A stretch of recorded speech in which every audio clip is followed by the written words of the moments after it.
नमस्कार, मी अनिल उपाध्ये. शिवसिद्ध बातमीपत्रात आपलं स्वागत आहे. पाहूया आजची बातमी.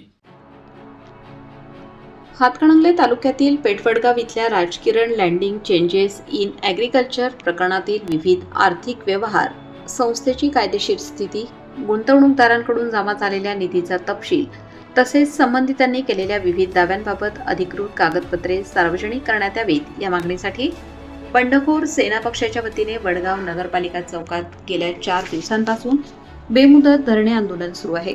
यावेळी बंडखोर सेनेचे संस्थापक अध्यक्ष शिवाजीराव आवळे यांनी राजकिरणशी संबंधित विविध कथित बोगस प्रमाणपत्रे, निवेदने व कागदपत्रांची वस्तुस्थिती उपस्थित पत्रकार आणि नागरिकांसमोर मांडली.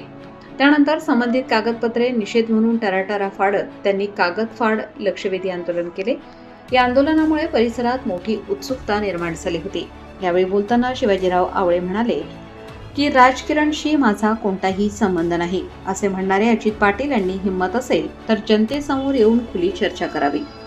राजकिरणच्या नावाखाली नयन जाधव उर्फ जयशंकर पाटील उर्फ छगन जाधव, अजित पाटील व इतर संबंधितांनी गोरगरीब महिला, शेतकरी आणि सामान्य नागरिकांकडून पैसे गोळा केल्याचा आरोप त्यांनी केलाय. आवळे म्हणाले, लोकांना 10 पटीने परतावा देण्याची आश्वासने देऊन 4 वर्षांपासून वेळकाढूपणा सुरू आहे. गोरगरीब लोकांचे पैसे अडकलेले असताना त्यांना सतत नवीन आश्वासने देण्याचे काम सुरू आहे. पैसे गोळा करताना लाज वाटली नाही का? आता अब्रू जाते म्हणून आंदोलन करणाऱ्यांना नोटिसा पाठवल्या जात आहेत. तसेच 17 फेब्रुवारी 2026 रोजी विविध कागदपत्रांची मागणी करण्यात आली होती आणि त्यानंतर 14 मार्च 2026 रोजी प्रतिज्ञा पत्राद्वारे 10 दिवसात आवश्यक कागदपत्रे सादर करण्याचे लेखी आश्वासन देण्यात आले होते. मात्र आजपर्यंत ती कागदपत्रे जनतेसमोर आणण्यात आलेली नसल्याचा आरोपही त्यांनी केला. आमचा संघर्ष कोणत्याही व्यक्तीविरोधात नसून सत्य बाहेर आणण्यासाठी आहे. जर तात्काळ सर्व अधिकृत कागदपत्रे सादर केली नाहीत आणि गुंतवणूकदारांचे पैसे परत करण्याबाबत ठोस भूमिका घेतली नाही तर उर्वरित सर्व बाबींचीही पोलखोल केली जाईल. तसेच संबंधितांविरोधात कायदेशीर कारवाई व गुन्हे दाखल करण्यासाठी पाठपुरावा करण्यात येईल असा इशारा आवळे यांनी दिला. राजकिरण प्रकरणातील सर्व माहिती जनतेसमोर येईपर्यंत आणि गुंतवणूकदारांना न्याय मिळेपर्यंत बंडखोर सेना पक्षाचे बेमुदत धरणे आंदोलन सुरूच राहणार असल्याचेही त्यांनी स्पष्ट केले. या आंदोलनात पक्षाचे प्रदेशाध्यक्ष डॉक्टर बीडी यांनी, राज्योपाध्यक्ष शशिकांत वायदंडे, राज्य सचिव कुमार वाघमारे, जिल्हाध्यक्ष आलेश नांगरे, तालुका अध्यक्ष सुरेश आवळे, युवक तालुका अध्यक्ष अभिषेक भंडारे, उपाध्यक्ष राहुल देडे, ओम वाकसे, युवक शहर अध्यक्ष भाजेंद्र दबडे यांच्यासह कार्यकर्ते मोठ्या संख्येने उपस्थित होते. हे पत्र दिलंय, काय दिलंय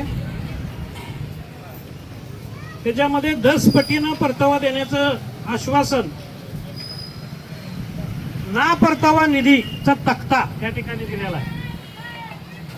हे बघा तक्ता, 5,000 भरा, 50,000 मिळवा, आहे का? अशा पद्धतीनं दिलं. ते दिलं किती तारखेला? 29/12/2023 ला हे दिलेलं आहे. आणि खाली त्याच्यामध्ये म्हटलेलं आहे, जी लाईन खालची अंडरलाईन केल्या बघा,